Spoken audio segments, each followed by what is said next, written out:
Bugün sizle mutfakta yemek Türkçesi öğreniyoruz. 4 farklı çeşit yumurta yapıyoruz.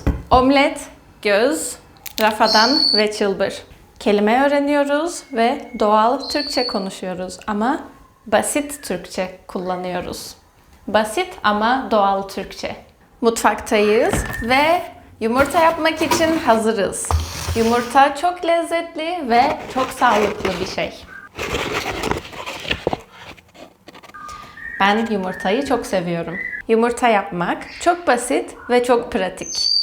Zeytinyağı var, karabiber var, bir kase var ve tuz var. Her yumurta için farklı bir şey kullanıyoruz. Yumurta yapmak için farklı malzemeler kullanıyoruz.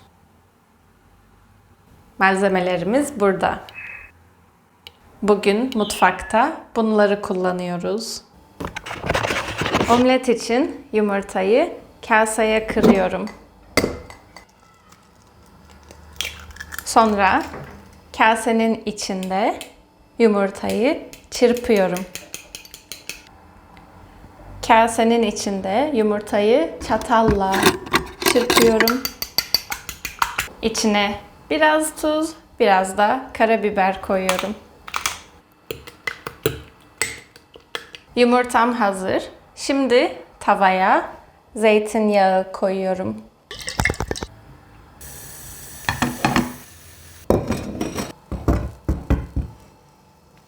Bu biraz fazla yağlı çünkü hem video çekmek hem de yemek yapmak kolay değil maalesef. Ama ben omleti genelde böyle yapıyorum. Siz nasıl yapıyorsunuz? Evet, şimdi sırada göz yumurta var. Göz yumurta. Göz yumurta için aynı tavayı kullanıyorum.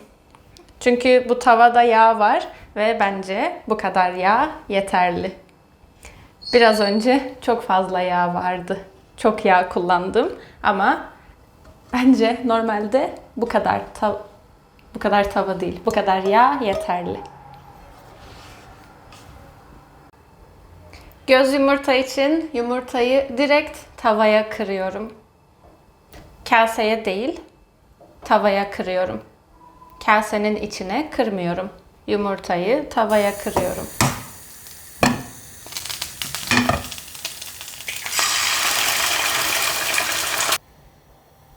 Bunun adı ne? Evet, doğru. Spatula. Göz yumurta için spatulaya ihtiyacım var. Göz yumurtayı tavadan almak için spatula kullanıyorum. Sırada rafadan ve Anadolu'muzdan çılbır. Rafadan ve çılbır için tava kullanmıyoruz. Rafadan ve çılbır için tava değil, tencere kullanıyoruz.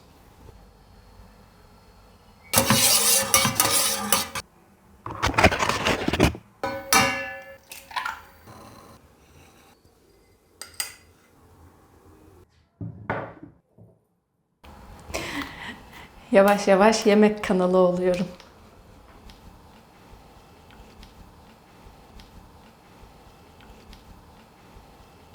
Hayır.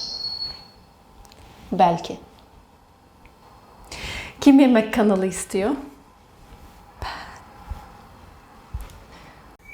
Kim size hem A1 Türkçe yumurta yapıyor hem de A1 Türkçe şakalar yapıyor?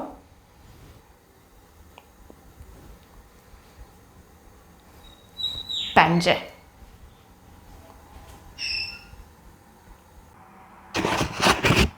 Rafadan için de yumurtayı kırmıyorum.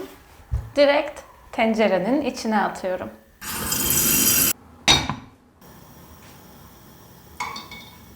Tencerede su sıcak değil ama rafadan için su ısınmadan önce yumurtayı suya atıyorum.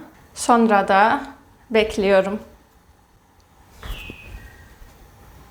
Ve yumurta içinde duruyor. Sonra su ısınıyor ve kaynıyor. Şimdi 5 dakikadır falan bekliyoruz. Ama daha kaynamıyor.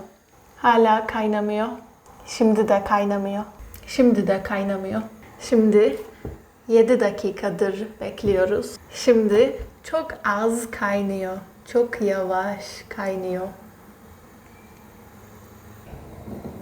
Şimdi 8 dakikadır falan bekliyoruz. Ve bence şimdi kaynıyor.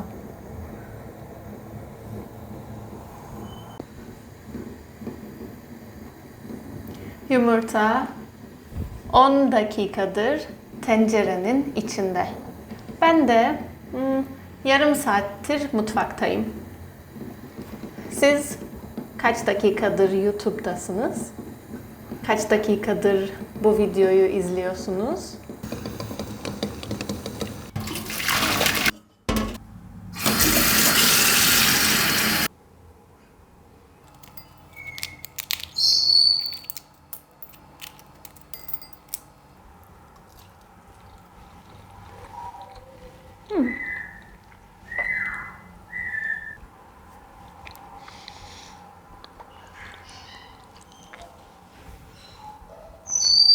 Ben böyle yumurta yapıyorum.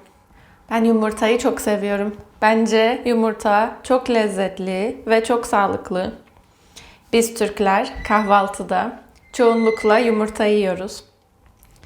Bazen rafadan yiyoruz, bazen omlet yapıyoruz, bazen çılbır yapıyoruz, bazen de göz yumurta yiyoruz.